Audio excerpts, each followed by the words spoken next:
शिक्षा और संस्कृति की आवाज जानी पहचानी। उत्तराखंड मुक्त विश्वविद्यालय आपके लिए लेकर आया है 91.2 एफएम पर बदलते शहर की धड़कन हेलो हल्द्वानी। दोस्तों, इस रेडियो पर हम एक तरफ समुदाय और समाज के लिए कई तरह की जानकारियां, कई तरह के कार्यक्रम लेकर आते हैं, तो वहीं उत्तराखंड मुक्त विश्वविद्यालय से जुड़े हुए शिक्षार्थियों के लिए भी कई तरह की जानकारियां और कार्यक्रम लेकर आते हैं। तो फिलहाल अभी हमारे स्टूडियो में मौजूद हैं सामुदायिक स्वास्थ्य विशेषज्ञ डॉक्टर एच.एस. बिष्ट। तो सबसे पहले स्वागत करते हैं हम डॉक्टर बिष्ट का। धन्यवाद अनिल जी। तो डॉक्टर बिष्ट, जैसे कि हम जानते हैं कि 7 अप्रैल को हर साल स्वास्थ्य दिवस मनाया जाता है, तो ये क्या है और क्यों इसे मनाया जाता है और कब इसकी शुरुआत हुई थी? जी, बहुत अच्छा प्रश्न आपने किया है। तो विश्व स्वास्थ्य दिवस, जैसा कि इसके नाम से स्पष्ट है, पूरे विश्व में स्वास्थ्य के प्रति जागरूकता के लिए एक दिन निश्चित किया गया है, जिसे 7 अप्रैल को मनाया जाता है प्रतिवर्ष। यह इसलिए 7 अप्रैल को मनाया जाता है क्योंकि विश्व स्वास्थ्य संगठन की एक स्थापना, जो एक विश्व बॉडी है स्वास्थ्य के बारे में निश्चित करने के लिए कई मानदंड, तो वो उसकी स्थापना 7 अप्रैल 1948 को हुई थी। तो 1950 से यह लगातार तब से मनाया जाता है और इसके जन्मदिवस में ही मनाया जाता है। और जहाँ तक आपने कहा कि इसका शुरुआत, मैंने बताया जैसे 1950 में पहली बार इस प्रकार इसकी शुरुआत हुई। जैसे आपने बात की कि ये 7 अप्रैल 1948 को WHO का गठन हुआ था, तो उसकी जो वर्षगांठ है उसके रूप में इसे मनाया जाता है। तो जैसे हर साल इसकी एक थीम रहती है, तो क्या कुछ इसकी थीम होनी है इस साल?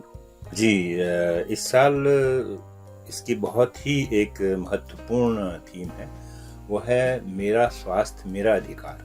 और वाकई पूरे विश्व में स्वास्थ्य को एक अधिकार के रूप में पूरी जनता द्वारा एक तरीके से मांग की गई है। और यह सरकारों का कर्तव्य है, विश्व की सभी सरकारों का कर्तव्य है कि वो मिनिमम बेसिक स्वास्थ्य पूरे अपनी जो उसकी प्रजा है या जनता है, पूरी सभी लोगों को समान रूप से उपलब्ध करवाए, चाहे वो किसी भी ज्योग्राफिकल क्षेत्र में रहता हो, चाहे किसी भी आय वर्ग का हो। यह एक सामान्य जो स्वास्थ्य होता है कि किस तरीके से जो है आदमी स्वस्थ रख सके, उसमें प्रिवेंटिव हेल्थ यानी जन स्वास्थ्य का भी महत्व बहुत ज़्यादा है। यह जागरूकता भी वो फैलाए।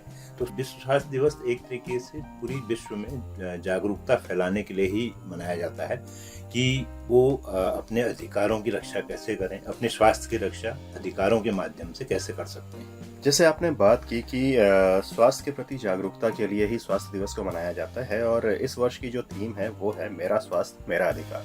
तो क्या लगता है आपको कि जो हमारा आम जनमानस है या फिर जो हमारे आम जनता है, वो किस हद तक अपने स्वास्थ्य को लेकर के जागरूक है, या फिर अगर और उसे जागरूक होना है तो किस तरीके से जागरूक हो सकते हैं, या फिर किस तरीके से अपने स्वास्थ्य का ध्यान रखा जा सकता है? बिल्कुल सही कहा आपने। स्वास्थ्य का ध्यान रखना ही प्रमुख व्यक्तिगत रूप से हर एक का कर्तव्य है। स्वास्थ्य में सरकारें तभी योगदान कर सकती हैं जब आप खुद अपने स्वास्थ्य के प्रति जागरूक हों। अगर एक उदाहरण के रूप में अगर मैं बताऊं तो अगर किसी क्षेत्र विशेष में सरकार, आपकी जो स्थानीय सरकार है, वो अगर अस्पताल का निर्माण करती है और अच्छे स्वास्थ्य केंद्र का निर्माण करती है, तो उसमें व्यक्ति का ही ये कर्तव्य है कि वह पता करे कि किस तरीके की स्वास्थ्य की व्यवस्थाएं यहाँ पर हैं। सरकार की ओर से हर सामुदायिक स्तर पर, प्राथमिक स्तर पर और उच्च स्तरीय स्तर पर 3 स्तरों पर स्वास्थ्य सुविधाएं प्रदान की जाती हैं प्रत्येक देशों में। जैसे हमारे यहाँ उप केंद्र जो है एक ग्रामीण लेवल पर है, जो है जिसे सब सेंटर कहा जाता है। वहाँ पर हमारे यहाँ ANM बहन जी और जो प्राथमिक जो स्वास्थ्य की चीज़ें हैं, जैसे कि बच्चों को टीका लगना और भोजन वगैरह के बारे में लोगों को बताना, जन स्वास्थ्य के बारे में बताना, एनीमिया वगैरह के बारे में बताना महिलाओं में, तो इस तरीके की प्राथमिक जो है चीज़ें होती हैं। उसी तरीके से द्वितीय स्तर पर सामुदायिक स्वास्थ्य केंद्र यानी प्राथमिक स्वास्थ्य केंद्र होते हैं, जो कि ब्लॉक या उप ब्लॉक लेवल पर होते हैं। उसमें हमें जो है 10 से लेकर 30 बेड तक का जो है लोगों के लिए सुविधा होती है, ताकि वो भर्ती भी हो सके। उसी प्रकार फिर जो है 60 बेड के संयुक्त चिकित्सालय यानी नगरीय क्षेत्रों में संयुक्त चिकित्सालय या महिला या पुरुष चिकित्सालय अलग अलग बनाए जाते हैं, 30-30 बेड के या 60 बेड के। उसी प्रकार 100 बेड का बेस हॉस्पिटल उत्तराखंड के मामलों में कहा जाए तो 100 से लेकर 200 बेड के बेस हॉस्पिटल और जिला चिकित्सालय होते हैं, और उसी तरीके से विशेषज्ञ जो जिला चिकित्सालय आजकल ये है कि मेडिकल कॉलेज भी उसके साथ बन रहा है, तो 500 बेड के मेडिकल कॉलेज स्तर पर बेड होते हैं। तो उसी हिसाब से सुविधाएं भी होती हैं, विशेषज्ञ उपलब्ध रहते हैं, और उसी के हिसाब से हमें सरकारें, विभिन्न सरकारें रेडियो के माध्यम से, जैसे कि ये रेडियो के द्वारा हम आपको सूचना दे रहे हैं, उसी तरीके से अन्य समाचार माध्यमों के द्वारा भी जन स्वास्थ्य के प्रति बड़े अच्छे अच्छे विषयों पर विशेषज्ञों को बुला के, हमारे संवाददाता, हमारे जो रेडियो कर्मी हैं, और ये सभी लोग जो है इसमें स्वास्थ्य जागरूकता के फैलाने के लिए विशेष अंग हैं। तो ये सब व्यवस्थाएं सरकार की ओर से हैं। तो निश्चित तौर पर यह व्यक्ति विशेष का या जनता का भी ये कर्तव्य है कि वो स्वास्थ्य के प्रति जागरूकता प्राप्त करने के लिए या स्वास्थ्य की सुविधा प्राप्त करने के लिए इन जगहों पर अप्रोच करें। Doctor HS. बिष्ट, आपने इस बातचीत के दौरान में हमारे सभी श्रोताओं के सामने ये रखा कि किस तरीके से जो चिकित्सालयों की जो प्रशासनिक संरचना होती है वो कैसी होती है, और किस स्तर पर कौन से चिकित्सालय होते हैं या फिर कौन सी संरचना होती है, ये सारी बातें आपने हमारे श्रोताओं के सामने रखी। और ये भी आपने हमारे श्रोताओं से बात कही कि किस तरीके से वो अपने स्वास्थ्य का ध्यान रख सकते हैं, और साथ ही जो सूचना और प्रसारण के जो केंद्र हैं वो किस तरीके से आम आदमी तक जागरूकता को पहुंचा सकते हैं। तो इसके अलावा और कोई ख़ास बात जो हमारी इस बातचीत में आप लाना चाहें, या फिर किस तरीके से आम आदमी अपने स्वास्थ्य का जो रोज़मर्रा की दिनचर्या है उसमें देखभाल कर सकता है? विश्व स्वास्थ्य संगठन का वैश्विक रूप से यह एक उसका उद्देश्य है कि वो जो सामाजिक असमानताएं हैं, स्वास्थ्य की असमानताएं हैं, उनको समाप्त करे। तो इसमें कहीं ना कहीं मुख्य रूप से शिक्षा का बहुत ही महत्वपूर्ण रोल है।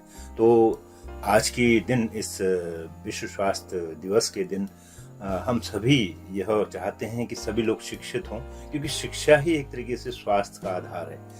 आपने देखा होगा विकसित देश चूंकि अब भारत बनने की राह में है, अभी समय है उसमें, लेकिन हमें अभी से उसमें प्रयास करने पड़ेंगे कि पूरा समाज शिक्षित हो, तभी हम अपने अधिकारों के बारे में, कर्तव्यों के बारे में जो है जान पाएंगे, अपने स्वास्थ्य के बारे में जान पाएंगे, और अधिक से अधिक जो सरकारी स्कीम्स हैं, सरकारी जो है विभिन्न तरीके की सेवाएं हैं, उनका लाभ ले सकेंगे।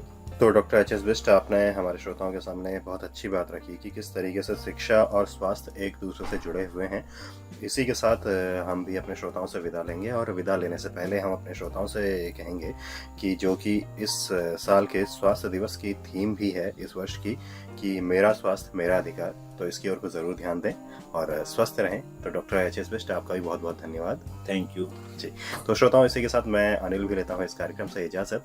फिर आपसे मुलाकात होगी, तब तक के लिए नमस्कार।